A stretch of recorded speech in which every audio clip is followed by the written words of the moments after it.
Tensi politik menuju putaran Pilpres 2024 sudah semakin terbuka lebar. Silaturahmi dan pertemuan-pertemuan politik antara elit gencar terjadi. Pertemuan tersebut tentu bukan sekedar perjumpaan biasa, apalagi reunian teman angkatan. Tidak ada pertemuan basa-basi, ada agenda kebangsaan dan bersifat penting yang dibahas.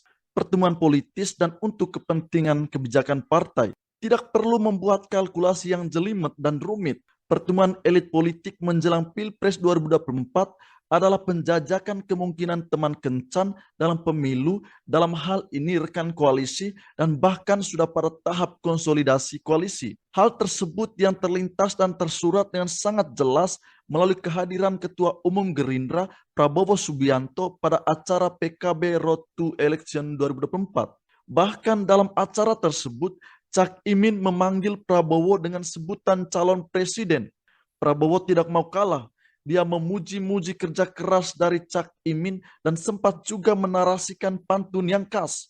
Kehadiran Pak Prabowo dalam acara tersebut menunjukkan hal penting. Pertama, menunjukkan koalisi Gerindra dan PKB sudah terkunci. Kita ketahui, selama ini PKB dan Gerindra sudah kerap kali menjalin komunikasi intens.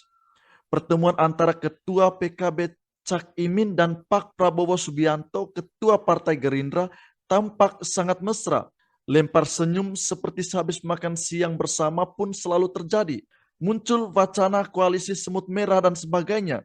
Namun kehadiran Prabowo merupakan salah satu strategi cerdas Gerindra dan Prabowo dengan mengunci PKB terlebih dahulu. Memang harus diakui, hingga saat ini PKB dan Partai Gerindra berkomitmen untuk bekerja sama secara serius untuk menghadapi pemilu legislatif dan pemilihan presiden tahun 2024. Keduanya, baik itu PKB dan Partai Gerindra, berkomitmen bahwa urusan Capres dan Cawapres berada di tangan Cak Imin dan Prabowo.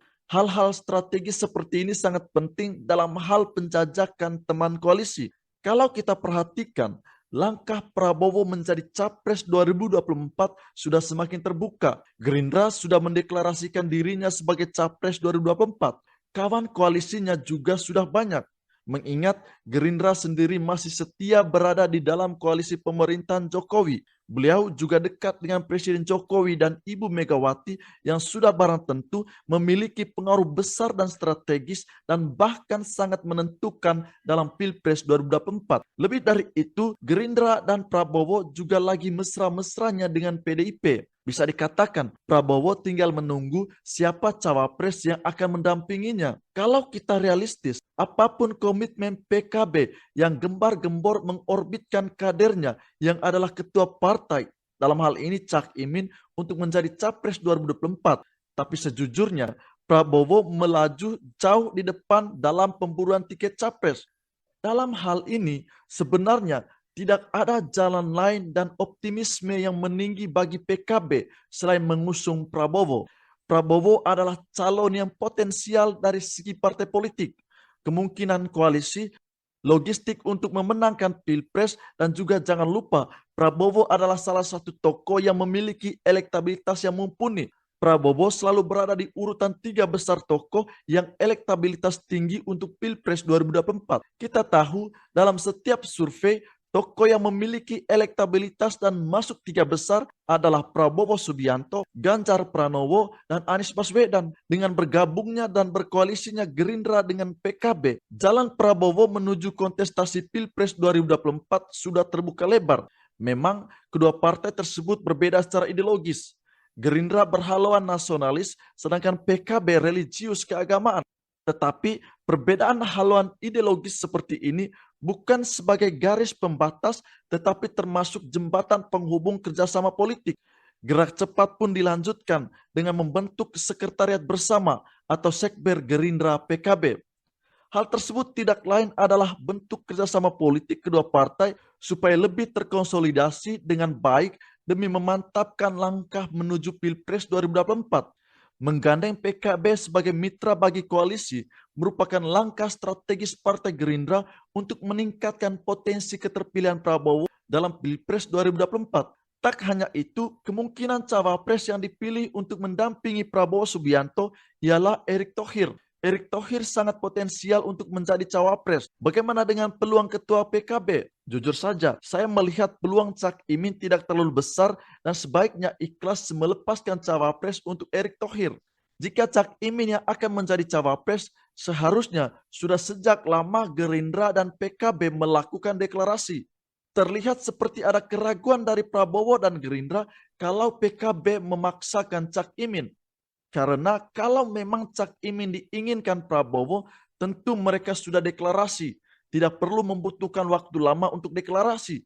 Sedikit ikut jejak Partai Nasdem yang mengambil start cepat mendeklarasikan Anies Baswedan pada saat Indonesia sedang berkabung dengan duka dari Stadion Kanjuruhan Malang.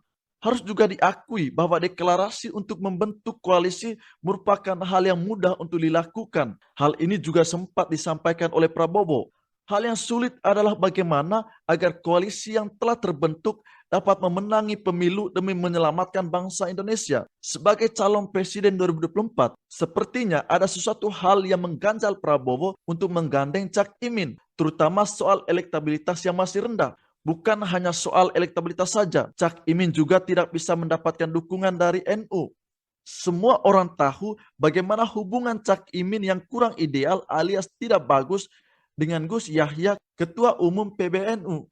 Prabowo pasti melihat dan mempertimbangkan hal itu juga. Namun, strategi Prabowo mengunci PKB itu sangat tepat. Karena untuk memenangkan Pilpres, Prabowo butuh dukungan kalangan NU. Dukungan dari kalangan NU memiliki andil besar terhadap kemungkinan kemenangan bagi Prabowo. Dengan mengunci PKB, maka perwakilan NU sudah di tangan. Lebih-lebih jika PKB memberikan posisi empuk atau calon wakil presiden ini kepada Erick Thohir. Erick Thohir sendiri akhir-akhir ini terus memperkuat relasi dengan PBNU. Dia juga disebut sebagai kader NU yang sangat mumpuni. Namun siapapun nantinya cawapres yang akan dipilih oleh Prabowo dan Partai Gerindra serta partai koalisi lainnya, maka sudah bisa dipastikan akan mendapatkan suara dari Nahdlatul Ulama.